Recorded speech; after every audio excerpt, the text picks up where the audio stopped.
hope you appreciate how lucky we are to have them. Ladies and gentlemen, please welcome Neil Gaiman and Chris.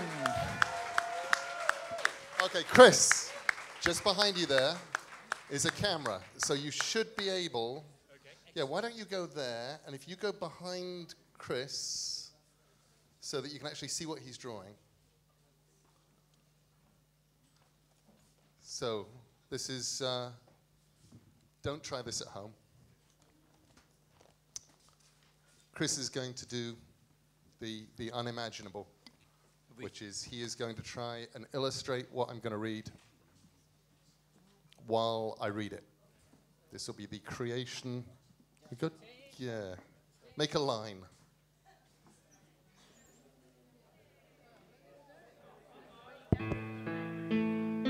Hello. There we go.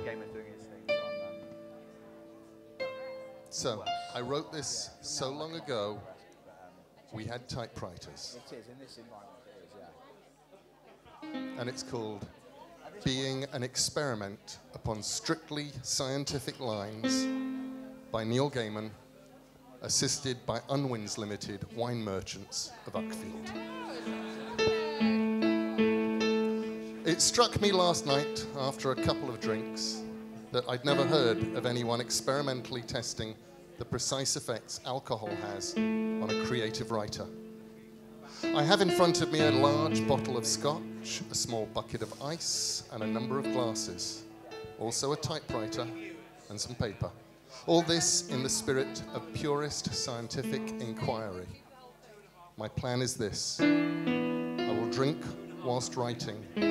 Thus we will discover whether, for example, alcohol really does enhance one's creativity, or whether, as some have claimed, with, I suspect, scant evidence, it causes a writer to become maudlin, aggressive, rambling, and to use his or her sense of modesty, decency, and restraint.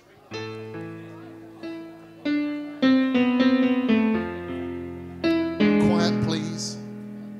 I'm about to pour and consume my first drink. There.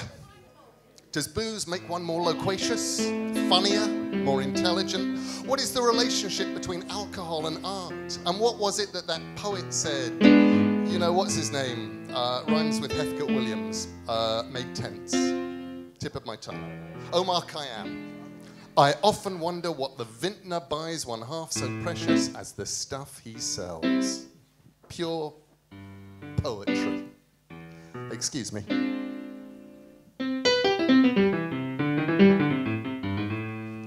Drink number 2. The word whiskey, of course, comes from the Gaelic Wyscaba, meaning water of life. I wonder how many great works of literature have been created due to alcohol. I wonder how many great works of literature have been held up due to people having put their Tipp-Ex down and not being able to find it for 10 minutes until eventually it turned up right in front of them all the time. I wonder why my glass is empty. Excuse me.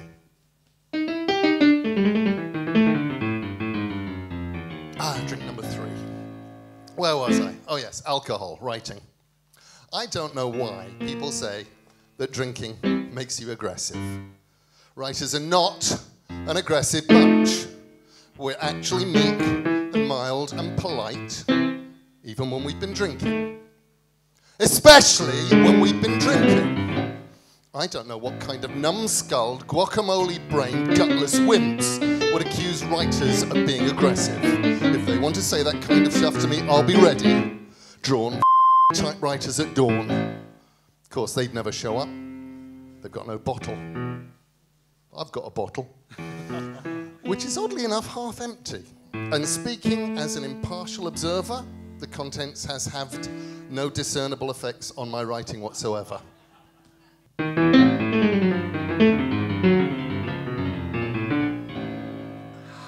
Drink number 7. Or just possibly drink 6. Hang on, I'll count the empty glasses. Right, drink 5. Said it was drink 5. Right. It's funny, because I have noticed, along with many other great writers, like Omar Williams and Heathcote Khayyam and people, how one's powers of inspiration start increasing, practically exponentially, under the influence. I just had this great idea for a novel. That's a wonderful idea. Listen, this bloke, right? Some bloke, just like this guy sort of bloke you'd meet in a pub, good bloke, always stands his round. Anyway, he meets this woman and... No, damn, lost it. No, anyway, it's a great idea because he, it's just like Romeo and Thing, only, you know, he's in advertising. I don't know, dyes her hair or something. It doesn't matter. And in the end, they'll live happily ever after. I'm going to be so I'm going to sell film rights. Calls for another drink.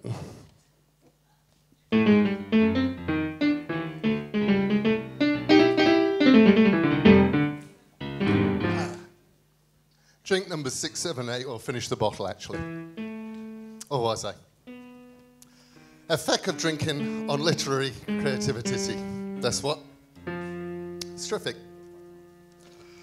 Feel so bloody creative. Feel absolutely creative. Actually feel a bit sick. Excuse me. Gosh, excuse myself. Back in a minute. Oh, God.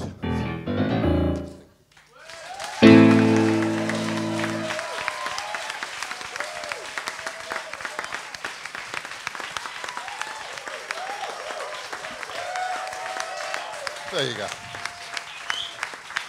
Neil Gaiman, Neil and Chris, everyone.